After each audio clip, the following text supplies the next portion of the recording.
Hi everyone, very welcome back to my channel. And हम सीखने वाले हैं निफ्टी बैंक एंड निफ्टी 50 के प्राइस फॉर्मेशन को। क्योंकि आज का फॉर्मेशन जो था, आज का प्राइस का मोमेंटम जो था वो बहुत अप डायरेक्शन में था। तो कल के दिन के लिए एक प्राइस का प्रिडिक्शन करेंगे कि कल के दिन मार्केट किस ओर रहेगी, किस दिशा में रहेगी, ताकि हम अच्छे से ट्रेड ले सके। We can plan for a better trade. So हम समझते हैं कि आज के दिन का प्राइस का मोमेंटम किस तरह था। तो आज एक अपर मोमेंटम में मार्केट था, यानी कि अप डायरेक्शन में था, अपवर्ड में ही था।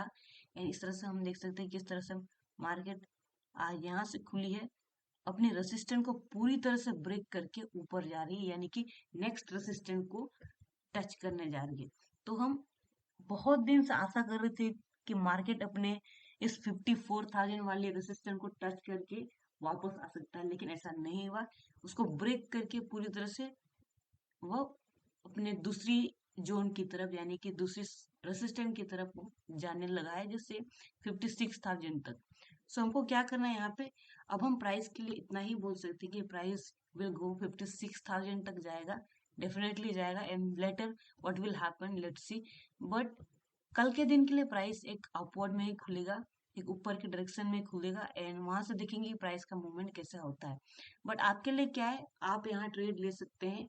आपके लिए एक ट्रेड की अपॉर्चुनिटी है, आप ऊपर की डायरेक्शन में ट्रेड ले सकते हैं। You can make profit in another stock also.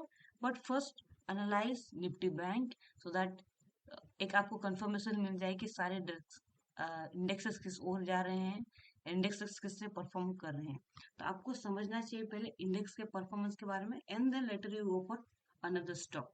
सो कल के दिन के लिए इंडेक्स हमारा निफ्टी बैंक एक अप डायरेक्शन में रहेगी, या तो अपने रेसिस्टेंट को टच करेगी, या फिर पिछले रेसिस्टेंट के जैसा है उसको टच करके ब्रेक आउट करके वो ऊपर की तरफ डायरेक्शन में रहेगी। लेकिन कल के दिन मार्केट एक अप डायरेक्शन में रहेगी। तो you can plan for up direction, uptrend, you can plan your trade.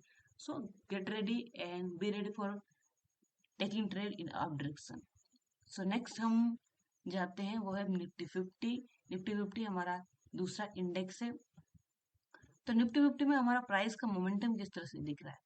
तो निफ्टी 50 भी हम सेम चीज एक्सपेक्ट कर रहे थे कि प्राइस अपने रेसिस्टेंट को पूरी तरह से इस वाले रेसिस्टेंट को पूरी तरह से टच करके वापस अपने सपोर्ट तक आ सकती है, अपने सपोर्ट की तरफ डायरेक्शन तय करेगी। लेकिन ऐसा नहीं हुआ, मार्केट ऊपर की डायरेक्शन में ही चला गया, अपने रेसिस्टेंट को, दूसरी वाले रेसिस्टेंट को पूरी तरह से टच कर चुका है। सो यानी कि 25,000, या मार्केट 25,000 को पहुंच चुका है।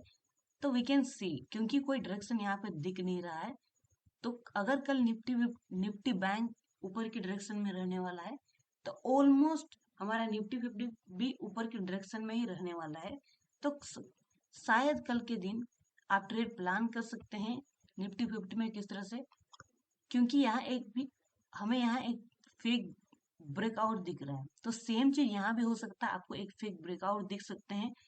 एंड फेक ब्रेकआउट में आप डेफिनेटली, हमारे लिए तो अपॉर्चुनिटी ही है। You can plan a trade and you can trade for up direction. So आप देखिए पहले कि मार्केट गैप अप ओपन हो रही है या फिर एक स्मूथ मोमेंटम दे रही है। उसके लिए आपको क्या करना है, आपको थोड़ी बहुत वेट करनी होगी एंड देखना होगा कि मार्केट कैसा मूवमेंट दे रहा है। सो ओवरऑल मार्केट कल के दिन के लिए एक अपर डायरेक्शन में ही रहेगी, ऊपर में ही रहेगी, अपने अप ट्रेंड में ही रहेगी। तो आप ऊपर की डायरेक्शन में ट्रेड ले, उसके लिए प्लान करें and get ready for taking trade in Nifty 50 also. So I hope दोस्तों ये वीडियो आपको अच्छा लगा होगा एंड ये वीडियो आपको हेल्प किया होगा। अगर आपको ये वीडियो हेल्प करती है तो definitely you can like our videos and subscribe our channel, so that we can provide you great video. And thank you for growing with us.